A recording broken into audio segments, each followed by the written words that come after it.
happy Thanksgiving, Peeps. Hey, what's going on, Joe? So I need a good lie. Oh, okay. How about the whole man walking on the moon thing, you know? Is combustion possible in an empty vacuum? Why don't we first test it out with gunpowder mimicking Earth's atmosphere? The high-powered laser is what caused it to combust. Clearly the gunpowder's going off. Lots of fire, lots of smoke. It's oxygenating. So why don't we try it with an empty vacuum? See if this high-powered laser does the same thing. So if we mimic the vacuum of space in a little container, it looks like a high-powered laser can't even burn that gunpowder. Absolutely nothing is happening to it. What about rocket fuel? This is rocket fuel in Earth's atmosphere. Makes sense. Burns pretty well. Even puts on a little show for us. But then, of course, if we put the rocket fuel in an empty vacuum, nothing happens at all. So what's up with NASA saying that, oh, we have this special rocket fuel that can combust itself and create all sorts of thrust in the empty vacuum of space? Does that make any sense to you?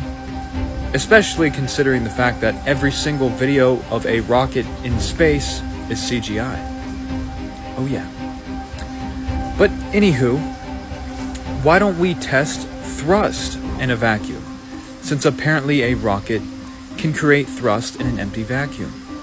So this fan is going to push this feather in Earth's atmosphere. Obviously, the fan is going to push the feather, right? Because there's particles in the atmosphere. It's creating thrust. But if we mimic the atmosphere of Mars, which is primarily CO2, we get absolutely no movement whatsoever. Because you can't just create thrust in a vacuum. It has to be pushing off of something else in order to move forward. That's simple science. And come on guys, go in an airplane and put your face up to the window. Is there any curvature? I don't think so. Fluid mechanics and hydrostatics. Water is always level on the surface and it takes the shape of its container. You can't show me water bending and curving around a ball, and you can't show me large bodies of water without containment. Until you can, keep coping. Gas pressure, air pressure. The definition is the force exerted from the particles against the walls of its container. We live in a pressurized system. You can't have gas pressure, air pressure, or atmospheric pressure without a container. It's in the definition and it's in all gas laws. These are natural laws. Until you could demonstrate scientifically gas pressure without containment, keep coping. There's no curvature. Long-range observations have debunked the radius value of the Earth over and over and over and over again. It's testable, repeatable. You could do it yourself from sea level, from an airplane, from a high-altitude weather balloon. The horizon is always flat and level. It never curves down and away. There's no left to right curvature. The Earth is flat. NASA literally means to deceive in Hebrew. The number is H5377. You could look it up yourself. To deceive, to beguile, to lead astray. Green screen glitches, wire harness fails, CGI, Photoshop, you name it. NASA's a hot mess, and if you're a grown-ass man and still believe in NASA, I feel bad for you. The globe is cooked. The globe is unalive. Rip globe. You guys, guess what's happening on July the 8th? And not only does it happen this July the 8th, it happened last July the 8th, and the July the 8th before that, and every single July the 8th since the beginning of time, and it lasts for 2 to 3 months. 99% of the Earth gets the same sunlight. Now, the reason why they didn't teach us this in school is because it goes against the heliocentric model, and they can't have that. You know, this hogwash, this is what they need you to believe. They need you to believe in the Big Bang and that you're a monkey living on this chaotic ball being drugged by the sun through the universe at astronomical speeds. Half the time, people defending this don't even know what they're defending. If you look really closely, you'll be able to see Earth. But this says different. And this map right here, this is the Gleason's map. This is the same map that several world organizations use as their logo. They don't use this one. They use this one. May I present to you the Gleason's map? Australia, Africa, Europe and Asia, North America, South America, and Antarctica is this white ring that circles us. Because it's not a continent at the bottom of a ball. It's an ice wall that surrounds us 360 degrees. You'll look down at the bottom and you'll see to the left and to the right. Winter solstice. You see sun is further out towards the south. There's the sun. You can see north is barely getting some sort of sunlight. And here's the summer solstice, where the sun goes from being all the way out there towards right here, and north is getting lots of sunlight. It's why the north is the only place that gets 24-hour sun. Remember those lines I was telling you about, the colored lines? There's the equator, there's the Tropic of Cancer, there's the Tropic of Capricorn, and then you have your Arctic Circle. Remember how I told you the world organizations use it as their logo? There's the World Health Organization, the United Nations, the World Meteorological Organization, the International Maritime Organization, even the International Civil Aviation Organization. Interesting how they don't want to use this though, right? Now, if they lied to us about our home, our very existence, they lied to us about where we came from, got you all convinced that you came from monkeys, what else are they lying to us about? In the cockpit, a water bottle can sometimes be more important than any instrument. Sounds strange? Just wait. The water inside the bottle always stays level, no matter how the aircraft moves. If I see clouds ahead, I can use the water surface to figure out whether I can climb over them or if I'd have to fly through. Especially when dealing with thunderstorm clouds, this helps me quickly decide whether a safe climb is possible or if it's better to avoid them. Simple, but brilliant. This is a pilot's head-up display while descending. Look at the line. This is where the pilot is actually looking eye level. Now, look at the horizon. It's below eye level during descent. Why? On final approach, everything matches. The artificial horizon and the real horizon line up. The strange part is, when flying high, that same horizon suddenly drops in the HUD display, almost like it's being corrected manually. Why would the horizon move down at altitude but come back to eye level when it matters, like landing? Now look at this, high altitude balloon footage. No fisheye lens over 100,000 feet up and the horizon still rising to eye level. Now here's what they show you on TV and NASA streams. Extreme wide angle fisheye lenses. Notice how the horizon curves down at the edges? That's not Earth, that's distortion. One shows reality, the other shows special effects. If the Earth were a ball, the higher you go, the more the horizon should drop, but it doesn't, it always rises. So ask yourself, is the curve real or manufactured? Is recovered by Clyde Holliday of Johns Hopkins, who prepared it for its trip to the upper stratosphere. Rivaling the fantastic imagination of Jules Verne, the camera brought back a record of a flight into the heavens of a captured German B-2 rocket. At White Sands, New Mexico, the huge missile takes off.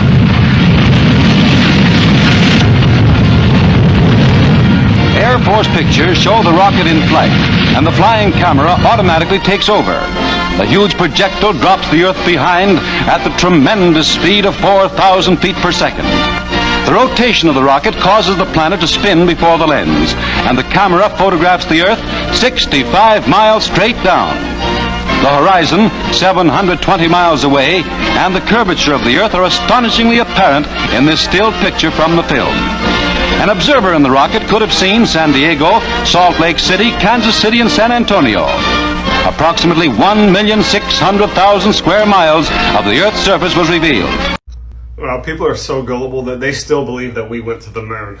Let me go through a few things, okay? First of all, we're nearly 60 years after this event. And as of today, with today's technology, we can only go 1/1000th of the distance to the moon. Yes, 1/1000th. So what they are claiming is that nearly 60 years ago, before microwave ovens, before cell phones, you know our cell phone has 1 million times more power than all their computers combined. and they're trying to tell you that they went to the moon with this technology. Not only that, but they got them there on the first attempt. They got them 1,000 times further than we can go today. So for the first time in history, the technology 60 years ago is better than it is today. That is amazing. I mean, it took 6 attempts just to get to the South Pole, but we made it all the way to the moon and back. Trust me, if we had made it to the moon, we'd have multiple stations on the moon by now. We'd be exploring other galaxies and probably be to Mars, but we haven't made it that far. And I got a couple more that'll really blow your mind. First of all the technology that they claim got us there, all the spacecrafts, everything, computers, they all just got burnt in a fire. They're all completely gone. How convenient is that? Okay. And the final one is there's an app, an AI application that can look at photos and with near certainty can tell if it's a real photo or a manufactured photo. They recently put all the moon landing photos through this AI, and it determined that every single one of them was fake. So tell me in the comments, how are you believing the biggest lie ever told? I mean, I just don't get it. Just think about it. Think about it. I know it's a story that you love and you want to hold on to it. It's like Santa Claus and you don't want it to be taken away, but you just got to think of it logically and give up the story and just use your frontal brain to do this. All right? Let me know in the comments. Yo, guys, look, this shit's flat. 100% flat. I can't read it because of that. Right. But it's all flat. Yeah, flat. 100%.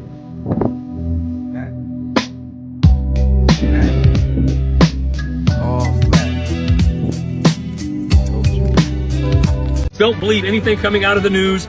Don't believe anything coming out of the news. Don't believe anything coming out of the news. It's not news. They're not telling you what's happening. They're telling you what they want you to know so they can start maneuvering people lockstep with what the system wants. Now, when they say go that way, don't go that way. You better be going this way. That's where I'm going to be, over here, because everything is a lie. Our whole, where we came from, I mean, if you look, we live on a flat, non-rotating, geocentric plane construct. There is a dome over, it's called the firmament. You can't get more than 6 verses in the Bible and it talks about the firmament. Why aren't churches talking about this? I mean, anyway, that's between them and later on. But my point is that once I understood where I lived, this flat geocentric construct, the flat earth, once I understood it, I knew instinctively firmaments are not our friends because they are run by the beast system. That's Satan. In occultism, they use numbers, they use numerology, they use ley lines to build things, guys. And use all these things. Just because you're not aware of it doesn't mean it's not true, that it's not there. They do this. They've been doing this for eons. This has been going on forever. This whole thing since Satan was thrown down from heaven is that he is building a one world system that is already in place to then bring in the one world religion. Everything has already been implemented. They're just waiting to turn the key, some type of black swan event. Everybody just needs to understand that where we are with population reduction, but it is about control first and foremost, because they need to get everybody in control before they can initiate the religion. In my 20s, this is in the 90s, I was talking about the agenda. All my posts, everything I talk about is so you understand that when they say go that way, don't go that way. You better be going this way. That's where I'm going to be, over here. While you're looking at the flat earth surroundings, believe nothing. Believe zero of what you see on the TV. And don't listen to them. They're not our friends. They're not our friends.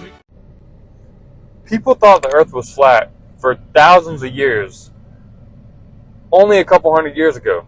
And they were able to navigate, nighttime with the stars and stuff. They knew what was going on. They weren't stupid. They built all those old cathedrals and incredible architecture that we can only dream of building today. I'm not saying that we couldn't, but I mean, we build shitty boxes that don't last 10, 20, 30 years and just depressing architecture now. So, I mean, it's crazy. This world's crazy. I love all of you watching this. Thank you for everything. I'm literally just sitting in my car rambling to my phone about all the shit that I see, like, over the last few years, all the videos I've watched and everything. It's like now I'm at a point where I don't care what people think about me anymore, because, like, if y'all aren't seeing the same stuff I'm seeing, then start looking at it, because it's so crazy. You start going down all these rabbit holes while trying to navigate work, going through life, and still spending time with your family and going to work and doing all this stuff, while at the same time you're like questioning reality and what's real and what's not. And you know, the fact that the government's run by evil people. That's like all I think about all the time. So if the government's telling me something, those are evil people telling me something. So I'm not going to trust them. So where's that leave me? That leaves me like figuring it out on my own. We all got to figure this out on our own now. So it's like, so it's going to be fun. It's a lot of fun, but it's also scary because you feel alone. But you're not alone, because where I'm at right now, so many other people are at, and I see their videos on TikTok. We're all losing our minds because we're hitting this point where we realize that life is not what we've been told. It's not what our parents have been told of. It's not what the Matrix is so real, and it's been so pushed down our throats that, like, once you realize you have free will and you can do what you want, and if you do the right thing and pray to God and just try your hardest, put in the work, you can accomplish your dreams. You really can. There's no reason to think you can't. Just put in the work, pray, do the right thing, and don't give up. And just give it time. But you have to keep working your ass off until it happens, because it will. It's going to take a lot of time, but it will. And in the meantime, enjoy the journey, because once you get to the end, it's not going to be the same. You're gonna look back on this and remember how much fun it was. Like, so just whatever you want to do in life, do it. You can. I love you. Have a great day.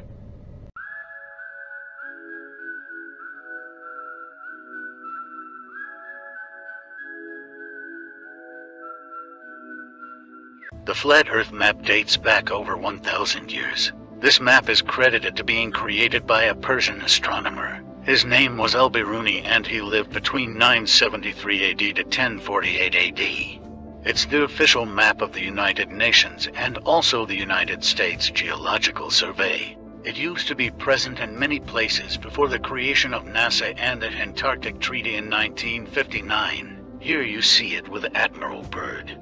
This map has been restored by Dmitry from Russia with suggestions of mine, Idialenkar. Known by my YouTube channel Flat Earth Banjo, I asked Dmitry to include the Bermuda Triangle and Point Nemo, a place deep in the Pacific where NASA buries rockets.